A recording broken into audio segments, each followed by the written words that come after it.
BJP করার অপরাধে খুন করা হয় আম্বেরিয়ার বাসিন্দা পতিত পবন মণ্ডলকে। মুখ্যমন্ত্রীর কাছে শাস্তির দাবি পরিবারের। সালটা 7/9/2011। তখন সবে সিপিএম এর 34 বছরের রাজত্বকালে পালা বদল হয়ে ক্ষমতায় আসে তৃণমূল কংগ্রেস।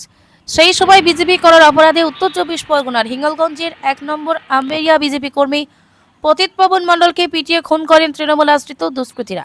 কিন্তু সেখান থেকে তৃণমূল কংগ্রেসের 15 বছর রাজত্বকালের শেষেও পরিবার পায়নি কোনো বিচার, হয়নি দুষ্কৃতীদের কোনো শাস্তিও। তারা এখনো এলাকায় বুক ফুলিয়ে ঘুরে বেড়াচ্ছে। 2 মেয়ে স্ত্রীকে নিয়েছিল তাদের 4 জনের সংসার। সংসারের একমাত্র ইনকামের ভরসা ছিলেন পতিত মণ্ডল। তিনি চলে যাওয়াতে ভেঙে পড়েছে সংসারের আর্থিক কন্ডিশন। বর্তমান রাজ্য সরকারের নয়া মুখ্যমন্ত্রী শুভেন্দু অধিকারী তিনি দাবি করেছেন যে গত কয়েক বছর ধরে সারা রাজ্য জুড়ে যে সমস্ত বিজেপি কর্মী সমর্থকদের খুন করা হয়েছে সেই সমস্ত পরিবারকে আর্থিক সহায়তা যেমন দান করা হবে তেমনি ফিরিয়ে দেওয়া হবে তাদের ন্যায্য বিচার। তাই পতিত পবন মণ্ডলের স্ত্রী সুপ্রিয়া মণ্ডল ও তার মেয়ে টুম্পা মণ্ডল তারা চাইছেন মাননীয় মুখ্যমন্ত্রী মহাশয়ও এলাকার নববিধায়িকা রেখা পাত্র যেন এই শহীদ পরিবারের পাশে দাঁড়ায় এবং দোষীদের কঠিন শাস্তির আবেদন জানান।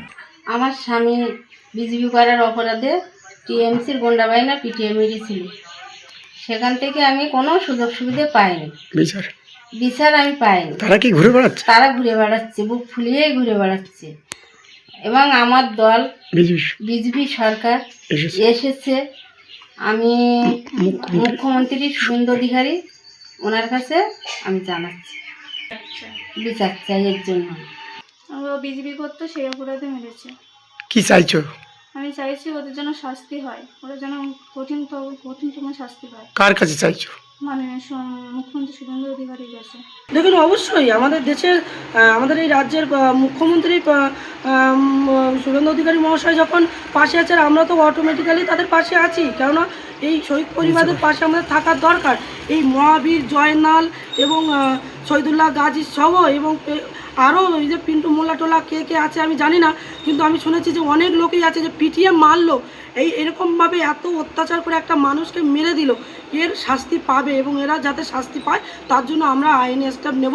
শুধু আজকের পবন প্রতীকের বাড়ি নয়, দুলদুলি পাড়ে আমাদের আরও একটা শহীদ পরিবার আছে এবং তাদের পাশেও আমরা আছি সমানভাবে, এবং এরাই শহীদ পরিবারেরা যাতে যোগ্য বিচার পান আমরা সেই চেষ্টা করব। এবং আমরা আইনের কাছে আমরা বারবার আমরা আইনের কাছে যাব যাতে এই শহীদ পরিবার বিচার পান। এবং শুধু শহীদ পরিবার নয়, এই হিঙ্গলগঞ্জের এই তৃণমূল দ্বারা যারা অত্যাচারিত নিপীড়িত প্রত্যেকটা মানুষ যাতে বিচার পায় আমরা সেই কাজ করব, সেই চেষ্টা করব।